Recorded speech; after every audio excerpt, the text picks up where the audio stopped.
En avril dernier, lors d'une précédente vidéo, je vous demandais votre avis sur la situation en Algérie.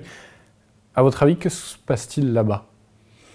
Il se passe deux choses mêlées et qu'il faudrait essayer de distinguer. Un, une révolte populaire totalement légitime sur un pouvoir corrompu qui s'est rempli les poches et qui ne fonctionnait pas de façon très démocratique. Ça, c'est très bien. Un deuxième phénomène, c'est que les États-Unis, la France, Israël et Saoud essayent, comme d'habitude dans ce qu'on a appelé les révolutions colorées, de s'infiltrer et de détourner la cible légitime vers, en fait, transformer l'Algérie en ce qu'elle était avant, c'est-à-dire un État colonial.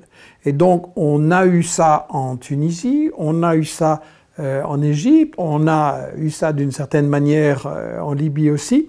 Et donc, moi, je crois qu'il faut se rendre compte que les États-Unis ou la France ont deux manières de mettre un peuple à genoux. La première, c'est la guerre, mais il y a des résistances, ça coûte cher, c'est visible, ça peut provoquer des solidarités. Et la deuxième, c'est justement les coups d'État camouflés, discrets, qu'on appelle révolutions colorées, sur lesquels je crois qu'il y a un gros travail d'information à faire parce qu'on ne se rend pas compte justement que c'est la main de la CIA ou la main des services qui est derrière. Mais justement, la France essaye d'être assez prudente là-dessus.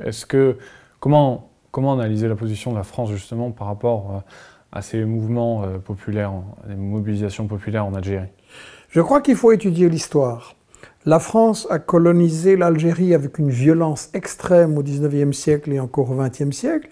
Elle a essayé de garder le contrôle sur le pétrole, le gaz et la position stratégique de l'Algérie.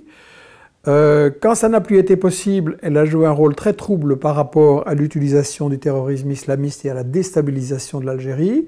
Elle a encore essayé de reconstituer un projet de Sahélistan, c'est-à-dire un État qui prendrait la partie sud de l'Algérie avec justement le gaz et le pétrole, et aussi les ressources intéressantes en Mali, au Niger, etc.